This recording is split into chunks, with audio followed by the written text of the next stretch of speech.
చుట్టూ దిప్పుకున్నావే ఓ సిన్నారాములమ్మ కన్నయ్య కాదమ్మ నేను కంటి పాపాల చూసుకుంటాను. కొంతమంది అనుకుంటుంటారు మేము లేకపోతే ఇతరులు గెలుపు సాధ్యం కాదు, మేము వదిలేస్తే వాళ్ళు చాలా ఇన్ఫీరియర్ అయిపోతారు, మేము లేకపోతే వాళ్ళ జీవితం చాలా అన్యాయం అయిపోద్ది, మా వల్లే వాళ్ళ జీవితానికి క్రెడిబిలిటీ వచ్చిందని.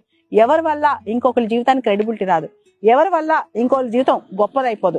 ఎవరైతే స్వతహాగా కృషి చేసుకుంటారో, స్వయం కృషితో ముందుకెళ్తారో వాళ్ళ జీవితం ఖచ్చితంగా ముందుకెళ్తది. మనం అనుకోవచ్చు ఎవరు వదిలేసిపోయినా, ఎవరు మనల్ని ఎంత అవమానం చేసినా, ఏం జరిగిందా లైఫ్ లో మన పోరాటం మనమే చేసుకోవాలి, మన ఫైట్ మనమే చేసుకోవాలి, మన గెలుపు మనదే, మన ఓటమి మనదే. దీనిలో మనకు వచ్చేవన్నీ ఎక్స్పీరియన్సెస్. ఎవరిపైన మన జీవితం ఆధారపడదు. ఎదుటి వాళ్ళు మన జీవితం గురించి ఏమనుకుంటున్నారు, ఎదుటి వాళ్ళు మనకి ఎంత అన్యాయం చేశారు, ఎదుటి వాళ్ళు మనం ఎలా వదిలిపెట్టి వెళ్ళారు, అవన్నీ పక్కన పెట్టి ఎవరు ఏ పరిస్థితుల్లో మనల్ని వదిలిపెట్టి వెళ్ళినా, ఎటువంటి పరిస్థితుల్లో మన జీవితం ఉన్నా సరే దాన్ని బాగు చేసుకుని దాన్ని మంచి హోప్ తో ముందుకు తీసుకెళ్లాల్సిన బాధ్యత మనదే. ఎందుకంటే మన జీవితానికి రెస్పాన్సిబిలిటీ మనమే, మన జీవితానికి కర్త కర్మ క్రియ మనమే.